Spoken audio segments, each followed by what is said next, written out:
Alors, le public n'a pas ri. Oui, oui, voilà. Allô, allô. Bon, c'est bon. Le public n'a pas ri.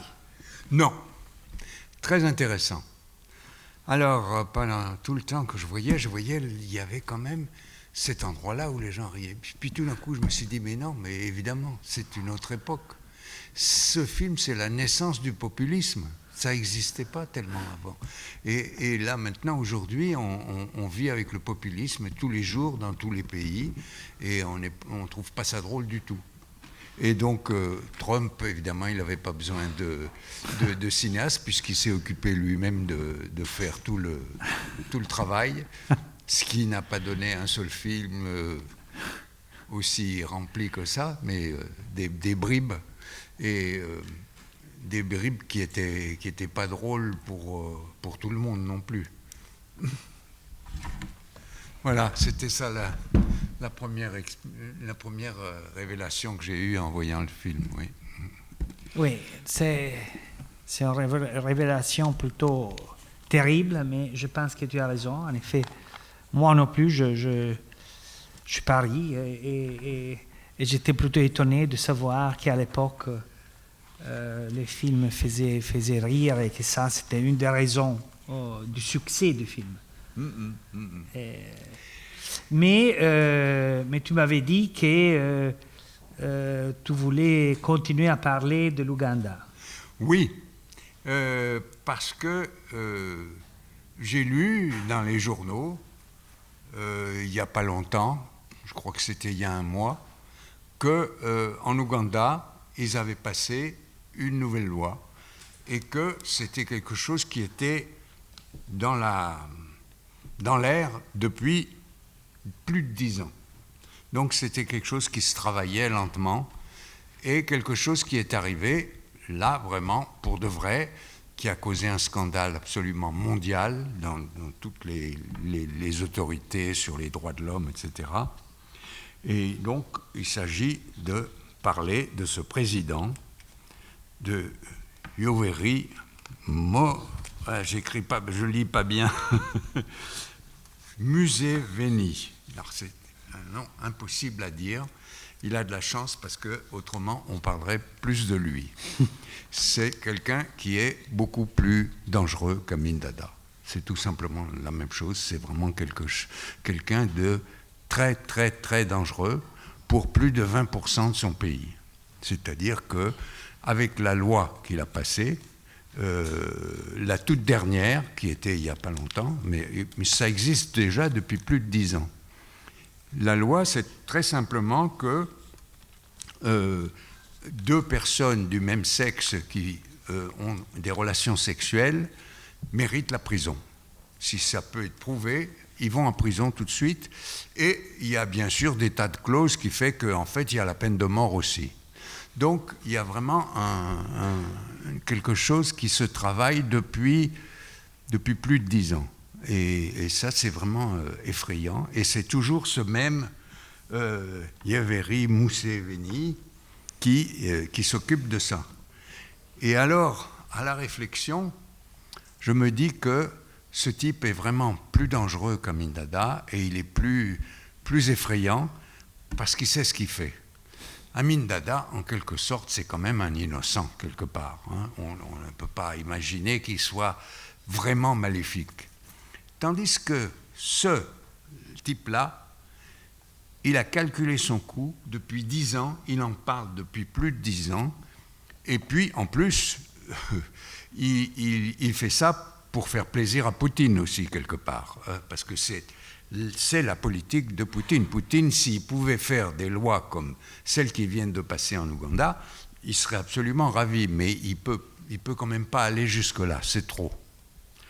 Alors, voilà, c'était ça que je voulais dire, c'est quand même très effrayant.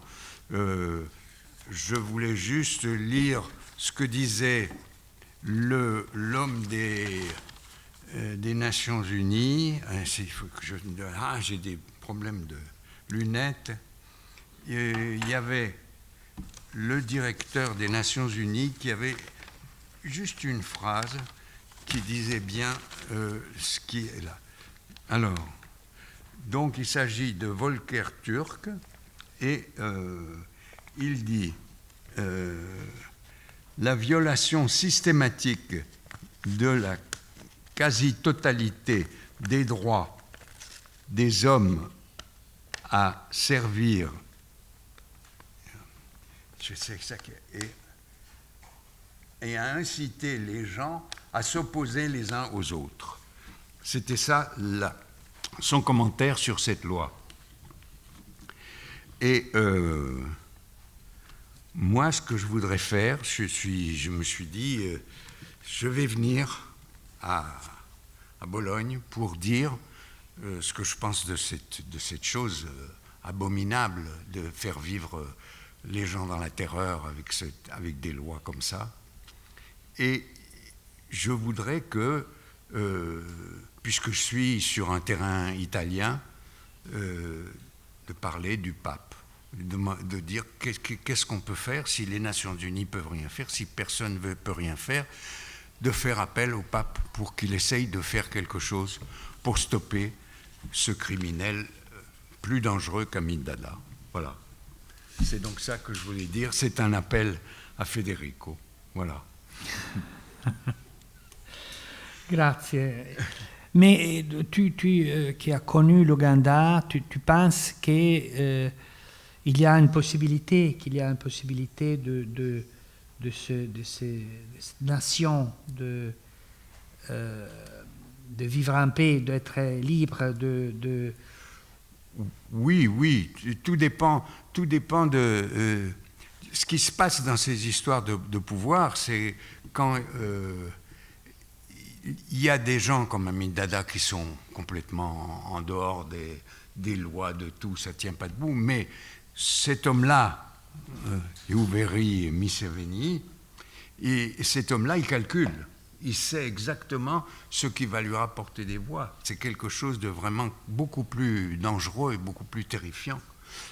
C'est qu'il ne veut pas savoir de tous les gens qui vivent dans la terreur et des gens qui peuvent être tués en prison pour des choses aussi normales qu'une sexualité humaine. C'est quelque chose d'effrayant. Donc, voilà. Alors, qu'est-ce que je voulais vous dire d'autre ? Mais peut-être on peut inviter Régine Vial et Alexis Dantec. Comment ? On peut peut-être inviter Régine Vial et Alexis Dantec à nous joindre. Ah ben bien sûr, pour parler des films du Losange, absolument. Oui. Absolument, parce que j'ai dit ce que j'avais à dire.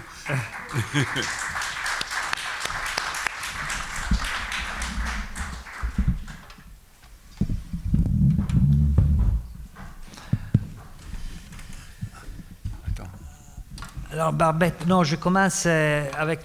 Je voudrais commencer avec une question à toi. Oui. C'est-à-dire le film du Losange ont fêté leur anniversaire l'année passée, 60 ans. C'est énorme, c'est unique. Jamais une compagnie née par des metteurs en scène a eu une vie tellement longue, libre et plein d'avenir aussi, je voudrais dire. Et on verra, c'est une vie assez énorme parce que a touché l'histoire du cinéma européen d'une manière assez exceptionnelle. Mais je voulais revenir au commencement, c'est-à-dire tu et Eric Rohmer, vous avez commencé avec rien, ou à mieux dire avec un tableau oui. que tu as vendu. Et au fond, c'était l'amour pour le cinéma, c'était l'amour vers l'œuvre d'un cinéaste, et puis tu es devenu cinéaste. Alors, si on revient en arrière, si on revient à la fin des années 50, à ta passion, à ta découverte du cinéma. Alors, bon, je suis un enfant de la Cinémathèque, comme beaucoup d'autres, comme Tavernier, qui était parmi nous aussi. On faisait partie de la même... On n'avait pas du tout les mêmes opinions, mais on faisait partie de cette génération-là. on se rassemblait toujours après les films pour en parler, et on en parlait très souvent très tard, et quelquefois je ratais le dernier métro, et si je ratais le dernier métro, j'étais obligé de marcher pour rentrer chez moi plus d'une demi-heure.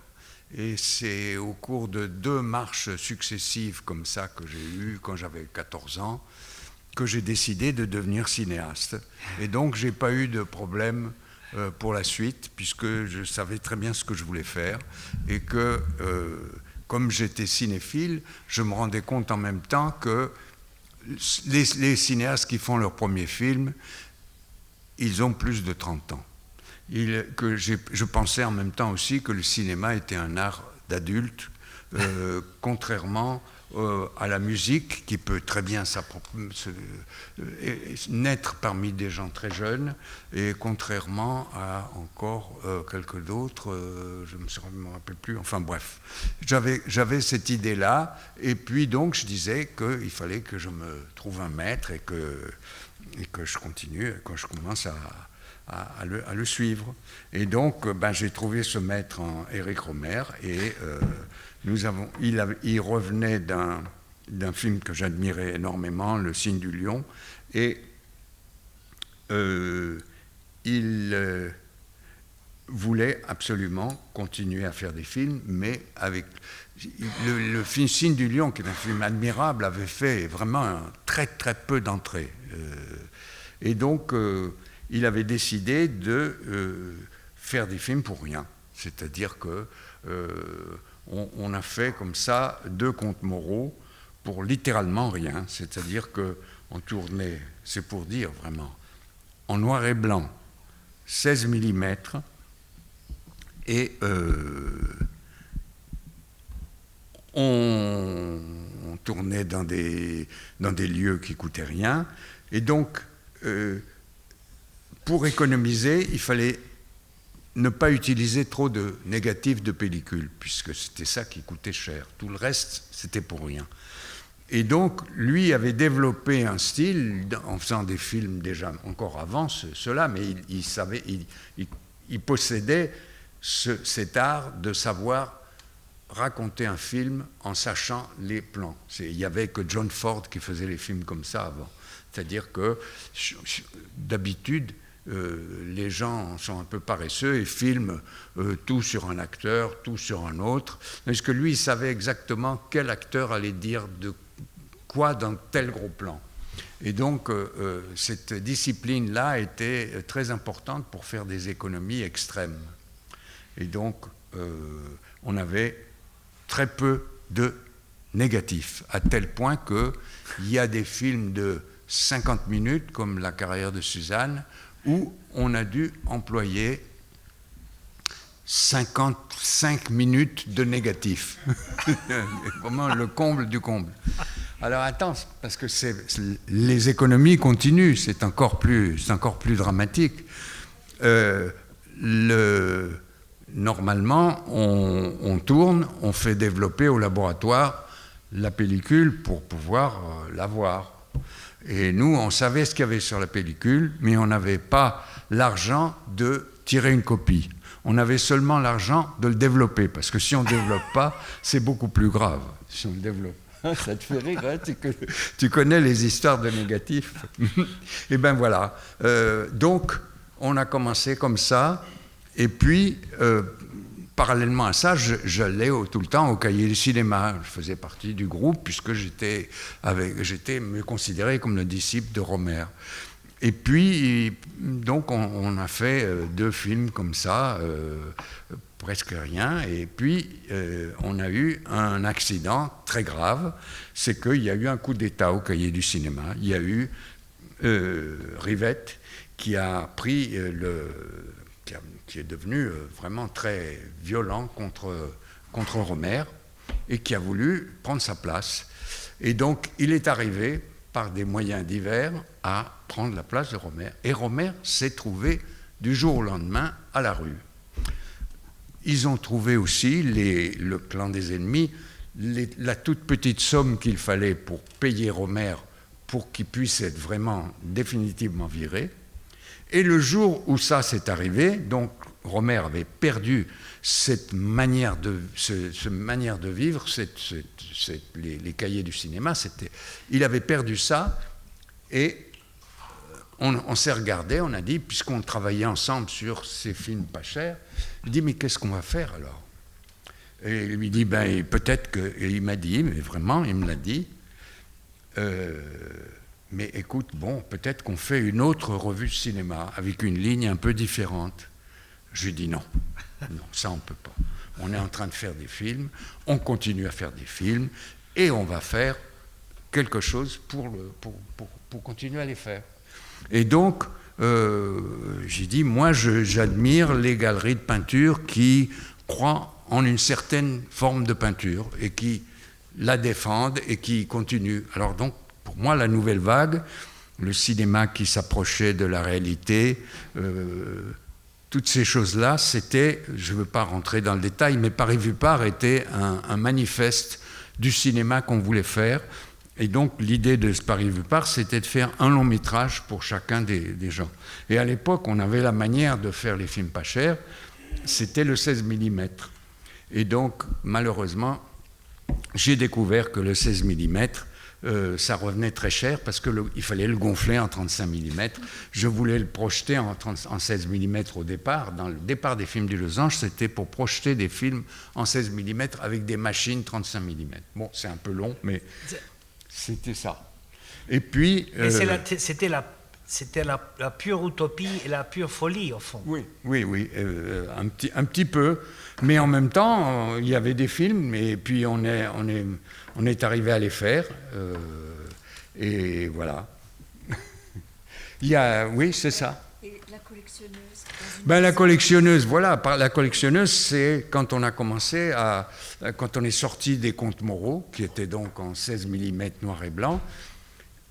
Moi, j'avais fait le calcul, j'ai dit à Romer, vous savez, pourquoi on s'ennuie à faire du 16 mm, puisque moi, j'étais aussi le partisan du 16 mm, pourquoi on ne ferait pas, étant donné qu'on a un système tellement économique pour faire le cinéma, pourquoi ne pas faire un long métrage en 35 mm, en couleur, et donc on a appliqué la même chose. On a eu un film de 35 mm qui était filmé en couleur, mais dont on avait une copie noir et blanc, et on cherchait l'argent pour le terminer. Et puis, voilà. Alors, après, Truffaut a vu la collectionneuse, il a vu que c'était un énorme succès, il a vu que Romer allait devenir vraiment un très grand cinéaste, et donc il a demandé à être un des producteurs, parce qu'on avait aussi développé un autre système, c'est que, et on l'a appliqué aussi pour Eustache, c'est qu'on allait voir tous les metteurs en scène qui avaient fait beaucoup d'argent cette année-là. On dit, bon, alors si vous pouvez mettre, je ne sais pas, ça serait l'équivalent aujourd'hui de 5 000 € quoi. Si vous pouvez mettre 5 000 €, vous serez un des 5 ou 10 qui auront financé ce film, parce qu'avec ces 10 fois 50, disons qu'avec ces 50 000 €, on peut avoir l'essentiel du film. Et donc c'est comme ça qu'on arrivera. Et ça, c'est un truc qui marchait vraiment beaucoup. C'est-à-dire que Eustache, il a d'abord copié le truc de Romer pour faire les Contes Moreau. Donc lui, son premier film, Les Mauvaises Fréquentations, était vraiment calqué littéralement sur nos 16 mm noir et blanc. C'était fait exactement de la même manière. Et puis, après, qu'est-ce qui s'est passé après ? Il y a la collectionneuse, voilà. Alors la collectionneuse, finalement, on a pris une maison au milieu des vignes qui allait parfaitement pour le film, et on a décidé de vivre dans la maison et de tourner dans la maison. Évidemment, l'équipe était tellement petite, puisqu'il n'y avait pas de son direct non plus, toujours, donc il n'y avait que le 35 mm, avec Nestor Almendros, qui a pu vraiment continuer ses recherches les plus extraordinaires sur la lumière naturelle, de jamais vouloir qu'on sente la lumière de l'éclairage. Et donc ça, sur Romer, ils avaient beaucoup discuté, et moi j'étais aussi complètement partisan de cette approche qui maintenant, entre parenthèses, tous mes documentaires, ils sont les photos que pouvait rêver Nestor Almendros pour pas un rond, parce qu'il n'y a pas de lumière du tout. Il n'y a pas besoin de lumière aujourd'hui pour faire... Enfin, si on veut faire la photo, si on veut faire la lumière dont rêvait Nestor Almendros, aujourd'hui, ça ne coûte rien du tout. Et donc, alors, la collectionneuse, on avait donc le minimum absolu, c'est-à-dire les acteurs vivaient là, il y avait Nestor aussi, et puis il y avait un assistant. Alors là, il avait trouvé un assistant, lui qui était réfugié cubain, il avait trouvé un assistant hongrois qui s'était réfugié en France. Il était sorti de son pays à la nage. C'était un autre anticommuniste.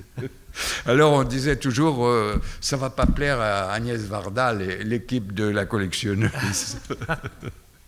Et parce qu'on n'était que deux, il n'y avait que deux, il n'y avait pas de lumière. La lumière, c'était moi, la comptabilité, c'était moi. Enfin, il y avait pratiquement... Alors, il fallait que je m'occupe aussi de la cuisine, il fallait bien nourrir tous ces gens-là. Alors, qu'est-ce que j'ai fait, j'ai vu, il y avait des vignes là, et il y avait des ouvriers qui travaillaient, qui étaient des ouvriers italiens. Et donc, moi, j'ai trouvé une femme qui avait l'air très bien. J'ai dit, mais vous savez faire la cuisine? Oui, hein, minestrone, très bien. Les gens aiment beaucoup le minestrone que je fais.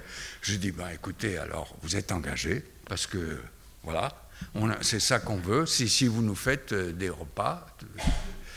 Et puis, elle était engagée, tout marchait très bien, sauf qu'évidemment, c'était l'économie absolue, c'est-à-dire que un jour, 2 jours, 3 jours, il faut quand même tourner presque 30 jours pour faire un film. Et le minestrone, les gens commençaient à râler un petit peu, disant que c'était un peu pas suffisamment varié. Je dis, ne vous inquiétez pas, pour la fin du film, j'achète un énorme gigot et on aura un gigot. Et puis, alors, donc, tout le monde vivait un peu sur cet espoir du fameux gigot qui allait changer. Le dernier jour. Et puis, finalement, le dernier jour est arrivé et il y avait minestrone. J'ai dit, comment ça? Alors, j'ai été la voir. J'ai dit, mais où est le gigot? Elle a dit, vous n'avez pas vu dans le minestrone les petits morceaux de viande? Voilà l'histoire du tournage de la collection. Ça donne un peu l'atmosphère, l'ambiance, l'économie du film, etc. Et ce film est devenu un succès énorme. C'était le premier grand succès de Rohmer. Dans une seule salle des Saint-Germain-des-Prés, ça s'est joué et rejoué, etc. Et est-ce que c'est vrai que le premier financement, c'était la vente d'un tableau de Émile Nolde? Voilà. Alors, pour faire exister les films du Losange, il fallait faire un petit capital. Il fallait déposer un petit capital qui n'était pas énorme. Mais ma mère, il se trouvait qu'elle avait un tableau de Émile Nolde. Parce que Émile Nolde était un ami de son père, et son père, il était aussi l'homme qui était à la tête d'un institut pour aliénés, ou je ne sais pas comment on appelle, psychiatrique, et cet institut psychiatrique est devenu très célèbre par le livre que mon grand-père a fait, Hans Prinzhorn, sur l'art des fous. Et donc il était aussi très ami de Nolde. Et donc, il avait ce tableau, ma mère avait ce tableau. Je ne sais pas d'ailleurs s'il apparaît dans la carrière de Suzanne, parce qu'on a tourné dans le salon. Et je me dis tout le temps, je dois revoir la carrière de Suzanne, voir s'il y a ce tableau. Le tableau est là. S'il était encore là ou pas, pour savoir quand on l'a vendu. Tout simplement, j'avais un ami très proche et ma mère avait un ami très proche aussi. Et on lui a demandé si on pouvait vendre le tableau, parce que je lui ai dit à ma mère, écoute, maintenant il faut faire de l'art, mais on n'est pas obligé toujours de conserver les tableaux.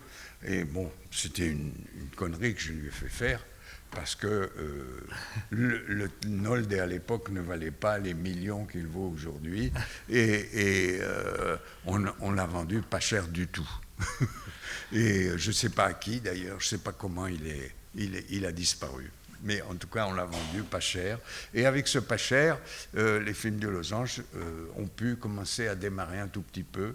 Et puis après, bien sûr, on était salués comme l'espoir. Je me rappelle la première de Paris vu par à la Cinémathèque, Henri Langlois disant: rappelez-vous de cette soirée-là, c'est la première production du Losange, vous allez voir ce que vous allez voir, une production comme ça, etc. Donc, il avait raison, il avait raison. Voilà. Et une dernière question avant de passer j'ai trop parlé. À Alexis Dantec. Non, encore une question. C'est assez extraordinaire le fait que tu avais donc dès le début l'idée de devenir cinéaste. Oui. Donc, comme tu as dit, à 14 ans déjà, pour moi c'était clair. Oui. Et quand même, tu t'es mis à travailler pour un autre metteur en scène. C'était mon maître, je faisais mon apprentissage avec un maître, tout simplement.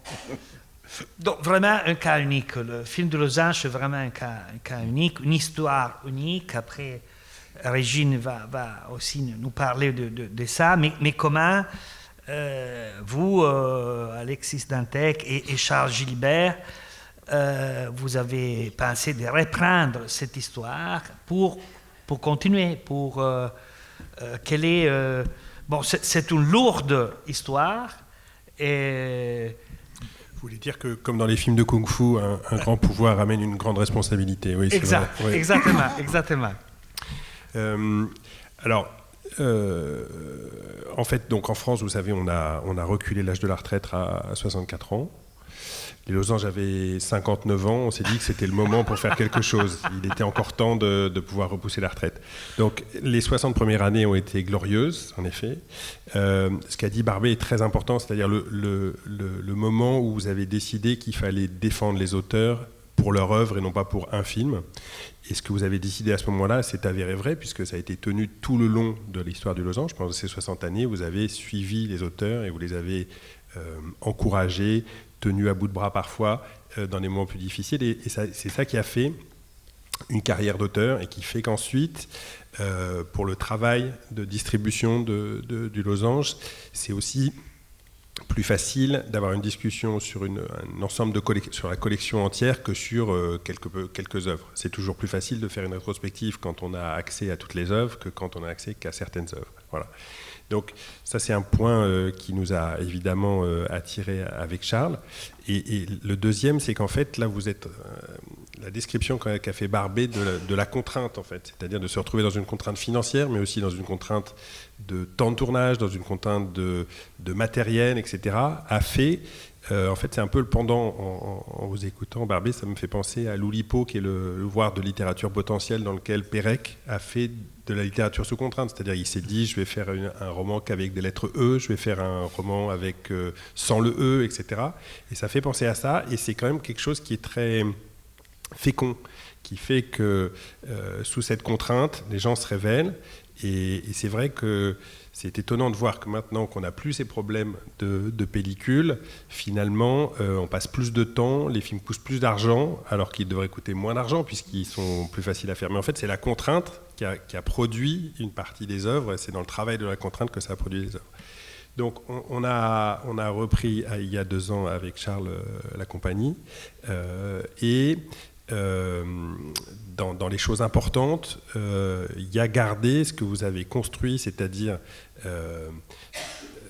en français, on fait souvent l'opposition entre les films frais et les films de catalogue. Alors, j'aime pas du tout cette notion parce que film frais, on a l'impression qu'on parle de poisson, oui, et on a l'impression que les autres films seraient pas frais. Voilà. Donc, on va dire les films de patrimoine et les films de première exclusivité. Et donc, conserver ces deux jambes, de pouvoir marcher sur ces deux jambes, de ce que vous avez construit et de ce qu'il faut qu'on continue. Donc, il y a eu, grâce à Régine, on a fait une belle rétrospective autour de Jean Eustache, dont on a pu restaurer toute la collection. Pour le coup, je parle bien de collection. Et puis donc, ça va continuer. On va. Alors, c'est difficile de trouver des collections complètes, mais on y travaille. Là, on vient de signer, donc je peux en parler. La compagnie Palmeraie et Désert. Donc, je ne sais pas si vous connaissez les 22 films de Raymond Depardon. Donc ça, on va commencer ça, on va commencer le travail l'année prochaine. Et voilà. Donc, et par ailleurs, on accompagne des auteurs comme Nicolas Philibert, qui a sorti, dont on a sorti le premier film sur l'Adamant, et qui fait 2 opus qui traitent des mêmes personnes, mais dans des situations différentes. Et puis ensuite, il y a Joachim Lafosse. Enfin voilà, il y a beaucoup de gens dont on va continuer le travail. Voilà.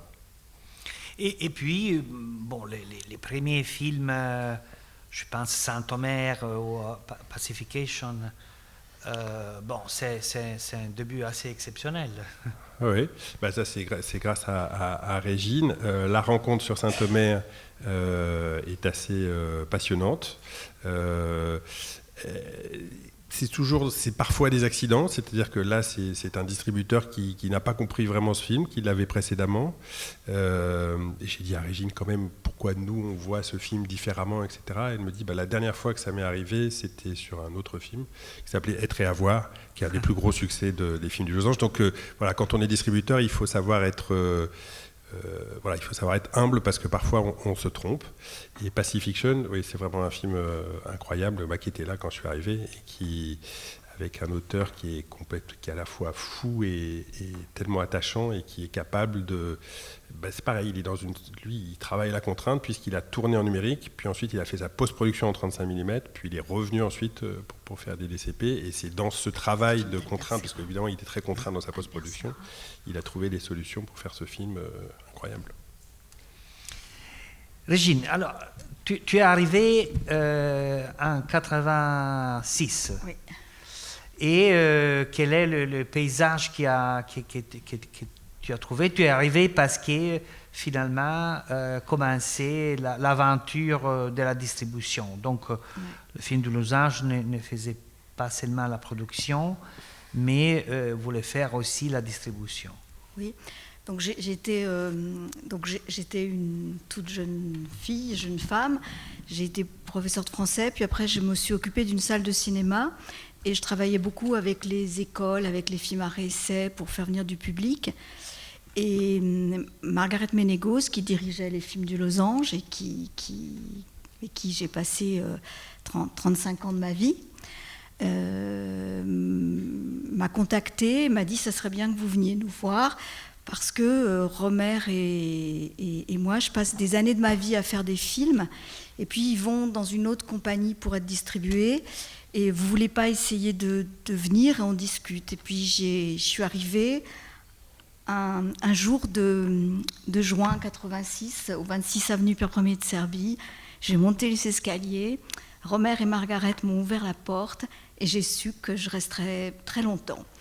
Voilà, je suis très émue de ça, parce que c'est très beau aussi, je le dis beaucoup parce que j'ai des étudiants, je dis beaucoup que c'est un milieu, le cinéma, qui sait ouvrir la porte. Et j'ai distribué les films le premier film, c'était 4 aventures de Renette et Mirabel. Et Romer me dit, vous savez, c'est 4 courts-métrages, donc on va aller au festival du court-métrage de Clermont-Ferrand. Et on a fait le dossier de presse ensemble, etc. Et j'ai adoré cette collaboration. Les copies 35 étaient dans la loge de la concierge. On faisait ça, les transporteurs venaient, mais on parlait aux exploitants. Et les directeurs de salle étaient très heureux que la parole ne venait plus d'un endroit anonyme, mais venait d'un lieu qui était très proche des auteurs. Et je me souviens toujours que Romer était assis à mon bureau un jour et il dessinait, il chantait en même temps, parce qu'il faisait un peu de la musique, le logo du losange. Et le téléphone sonne et j'ai eu un garçon d'Utopia Bordeaux, Patrick Troudet. Il me dit « Mais qui est-ce qui chante à côté de toi? Qu'est-ce que c'est ce bruit ?» C'est Romer qui dessine notre logo. Et je ne peux pas vous dire ce que c'était fort pour les exploitants de sentir qu'il y avait un lien entre des producteurs, les réalisateurs, les distributeurs et les exploitants. Et voilà. Et j'ai essayé de travailler toutes ces années et toute ma vie en essayant d'aimer. J'ai aimé chaque film a été différent. Et j'écoutais Barbet, et moi j'ai une histoire avec Romer qui est un peu identique à La Collectionneuse. C'est sur un film qui s'appelle L'Arbre, le Maire et la médiathèque. Je ne sais pas si vous vous rappelez de ce film, mais il l'a tourné dans un château qu'on lui a prêté en Normandie. Il y avait Pascal Grégory, Fabrice Lucchini, Ariel Dombal, ils sont tournés pour Eric. Et il l'a tourné complètement sans prévenir personne. Il a fait son film. Et un jour, il vient me voir au bureau et il me dit, c'était en 92, il me dit, il faut sortir le film dans 2 semaines parce que ce film parle des élections et c'était un film sur aussi une parodie sur l'écologie. Et je veux absolument qu'il sorte à ce moment-là. J'ai dit, mais Eric, il n'y a rien, on n'a pas de film-annonce, on n'a pas d'affiche. Si, l'affiche, je l'ai faite. La bande-annonce, je l'ai faite. Il me dit, je veux juste une chose. Je voudrais que vous me trouviez 2 salles et que ces 2 salles, elles restent 6 mois. Et je dis, et les journalistes? Ah, mais les journalistes, on ne fait pas de projection. Ils viendront le mercredi à 14h. Je veux pas, voilà. Et le film a incroyablement marché. Et si vous voulez, ce que ça raconte aussi derrière et ce que j'ai aimé, c'est cette liberté, cette façon de ne pas rentrer dans un système, d'être prisonnier de l'argent ou d'être prisonnier. Il y a eu une liberté avec Romer que je trouve chez certains aujourd'hui. Je pense que c'est aussi quelque chose qui fait son chemin. Mais j'ai trouvé très très beau cette façon de tenir. Et il me disait toujours, je préfère être grand chez les petits que petit chez les grands. Et donc on est sorti au Saint-Germain-des-Prés ou Balzac. On a duré 6 mois et les salles étaient pleines et les gens riaient beaucoup dans la salle. Et ça a fait aussi partie un peu du succès. Je vais rajouter un tout petit truc sur Romer, puisque je parlais du drame de sa vie quand il a dû quitter les cahiers du cinéma. Et donc la responsable, c'était quand même Rivette, qui avait trouvé l'argent aussi pour le faire virer. Et donc c'était quand même, il avait des raisons d'en vouloir Rivette. Jamais, pas du tout. Au contraire, il a toujours été à nous pousser à produire Rivette. Il me disait toujours, c'est le cinéma moderne, il faut absolument le défendre. Alors que franchement, il avait quand même des raisons. Normalement, dans un coup d'État pareil, on en veut à celui qui vous a mis à la rue. Non, là, il a été admirable comme d'habitude. Et d'ailleurs, le 2e film que j'ai distribué, c'était La Bande des 4 de Jacques Rivette, parce voilà, et Romer tenait absolument à ce qu'on s'occupe du film, parce qu'il aimait énormément le film. Je pense à Bulle qui est là et qui est vraiment au cœur de ce très beau film de Jacques Rivette. Et Alexis, tu penses qu'aujourd'hui serait possible une telle liberté comme celle de Romer sur l'Arbre, les mers et la médiathèque?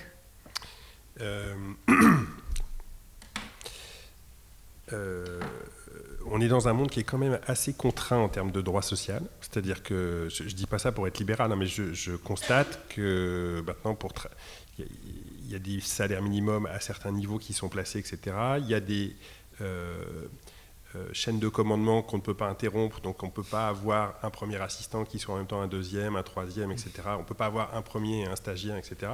Donc il y a une sorte de professionnalisation qui était déjà critiquée par la Nouvelle Vague. En fait, la Nouvelle Vague a critiqué la professionnalisation, le cinéma made in France, et là on est revenu un peu à ça. Alors il y a des espaces de liberté pour les films à moins d'1 million d'euros. Si on est à moins d'1 million d'euros, on peut rentrer dans un système qui dépend du droit du travail. Mais c'est pas ce qui se passe en ce moment. Enfin, on arrive à faire, par exemple, on a sorti le film qui s'appelait Rodéo, qui s'est fait pour moins d'1 million d'euros. il en souffre un petit peu à la fin en termes de production, mais pas tant que ça. Mais cette liberté-là est un peu contrainte. Elle est un peu contrainte aussi dans le court-métrage. C'est-à-dire que le court-métrage, en tout cas en France, c'est pas vraiment le court-métrage des écoles, c'est plus le court-métrage d'un certain nombre de sociétés qui se sont spécialisées dans le court-métrage et qui maintenant sont très aidées dans ce rapport. Je ne sais pas si on pourrait refaire pareil vu par. Ça serait très compliqué. Il y en a qui ont essayé il y a quelques années et c'est quand même beaucoup moins intéressant ce qu'ils en ont sorti. Et Barbette, peut-être tu peux nous parler encore de Rohmer, parce que je lisais une interview de Bob Rafelson qui racontait qu'à la sortie d'une présentation Lincoln Center à New York, Rohmer enlevait les moustaches, enlevait la perruque, donc une telle capacité de se cacher, qui est un peu le contraire de la visibilité qu'aujourd'hui tous les metteurs en scène cherchent, au fond. Mais dans son cas, c'était, je crois, j'ai pas parlé à sa femme, et je ne connais pas vraiment les détails, mais on a fini par soupçonner qu'il y avait des membres de sa famille qui ne savaient pas qu'il était cinéaste. Et donc, son vrai nom, c'est Maurice Scherrer, et il a choisi Éric Rohmer, ce nom de cinéaste, qu'il a caché à sa famille. Et donc, il y a eu un drame, il y a eu un mini-drame, c'est quand il a eu le prix de Luc, qui est le grand prix. Alors, il a le prix de Luc, et il ne peut pas ne pas y aller. Il est obligé d'y aller. Donc, il va passer à la télévision. Donc, les gens de sa famille vont le reconnaître, vont dire « Mais comment ça? Alors, il n'est pas professeur, il était censé être professeur. » Et donc, il a été Faubourg Montmartre, il cherchait très longtemps, trouver la moustache, et il a fait un très beau travail. Et il a été recevoir ce prix. Il s'était un peu habillé différemment, et il était méconnaissable pour les gens de sa famille. Et donc, là où il s'est amusé, c'est quand il était à New York, comme il avait toujours ce truc-là, il n'a pas pu résister. Je crois que c'était pour un cinéaste américain il m'a raconté, je crois. Bob Rafelson m'a dit, oui, j'ai été lui montrer ce qu'était West Side Story avant, où est-ce que c'était, etc. Et puis, il s'est amusé à venir déguisé. Et donc, il a cette histoire de déguisement. Mais il n'y en avait qu'un à ma connaissance, c'était celui-là. Et Régine, l'histoire de Film de Los Angeles, les 60 ans, c'est vraiment miraculé. C'est-à-dire, c'était l'amitié Barbette-Rohmer, mais aussi avec beaucoup de la nouvelle vague. Rivette, c'était le cas. Et puis Godard qui prend la même adresse, Périphéria, qui se transfère dans les bureaux de Film de Los Angeles.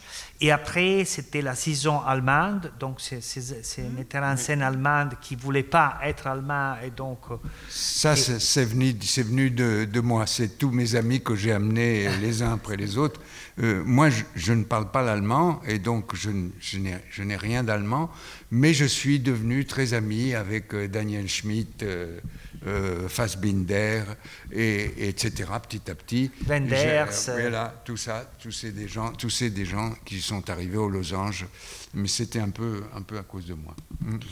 Et après, c'était l'époque danoise, c'était Oui, ça c'est un peu plus tard, c'était en 95-96, on a travaillé avec, mais quand même, avec Lars von Trier. Nouvelle vague, nouveau cinéma allemand, Dogma.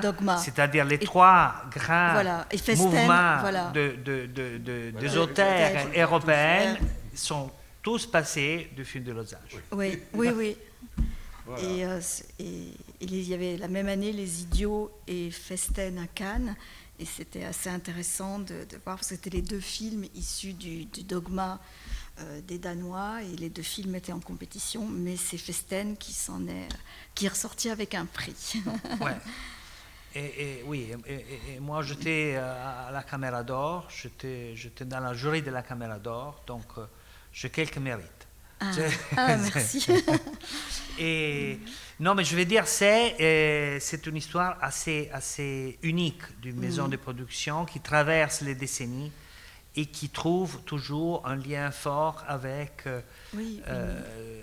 avec un groupe de cinéastes qui veulent aussi travailler ensemble. Oui, et je pense aussi à un souci, comme le disaient Barbet et Alexis, à la fois de fidélité aux auteurs, c'est-à-dire de considérer... Moi, j'ai une chose que j'ai appris aux losanges, c'est qu'on m'a dit, les films, il y en a qui marchent, il y en a qui ne marchent pas.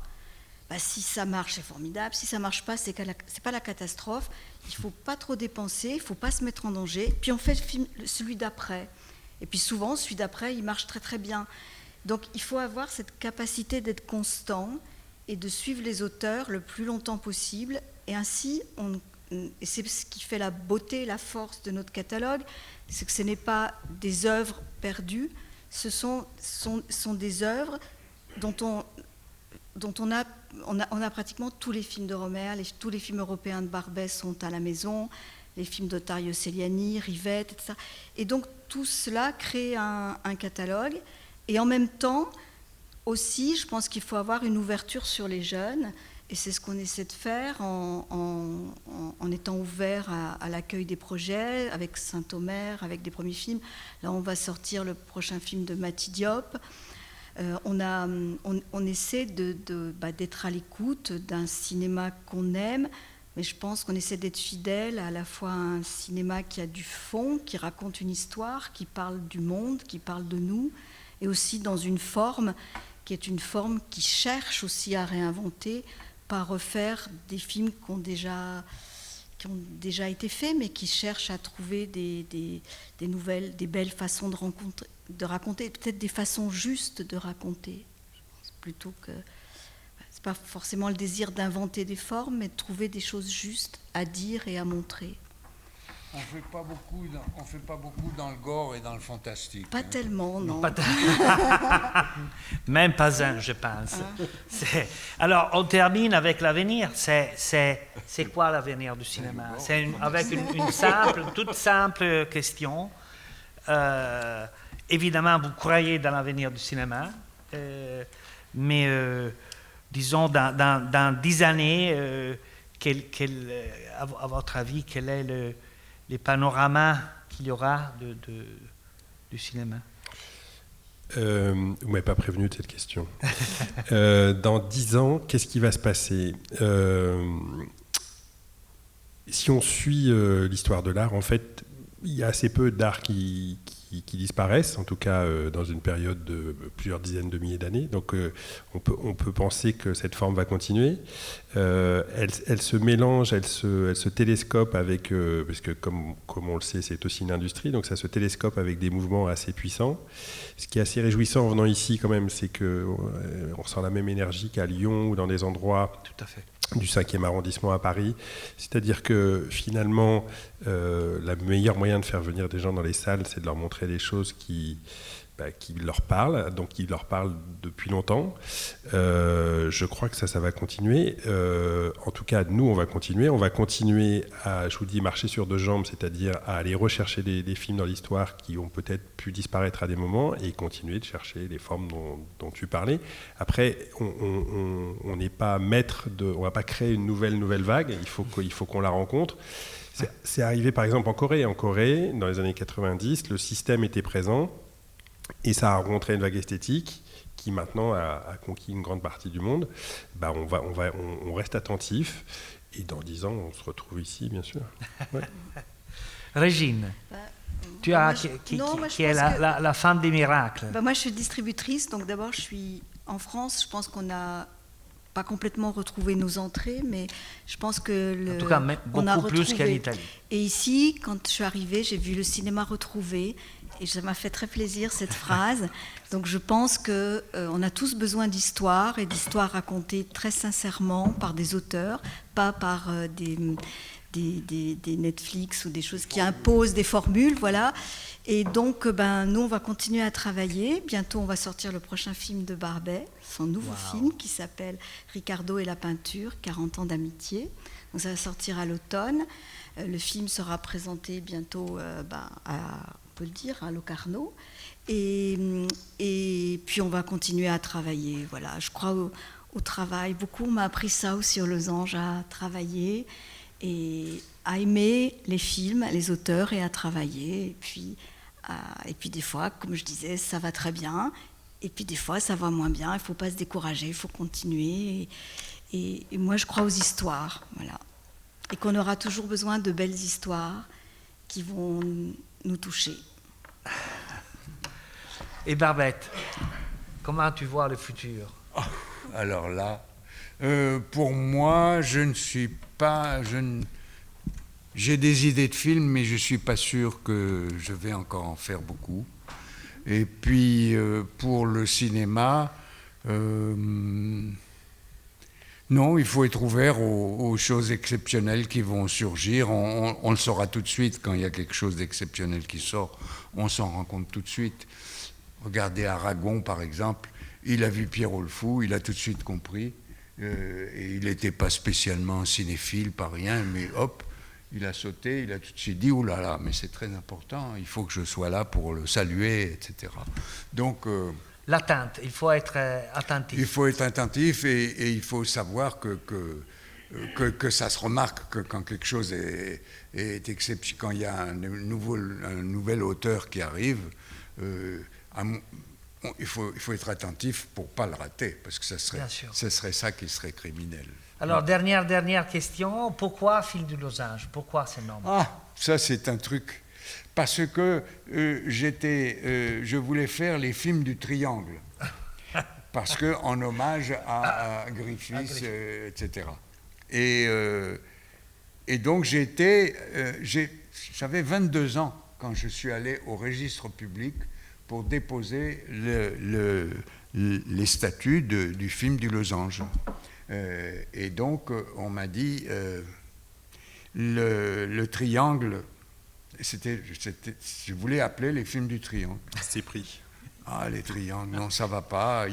On vous déconseille parce que c'est une société en faillite. Elle existe, elle est en faillite. Alors, pour vous, d'appeler le triangle, ça va être pas possible.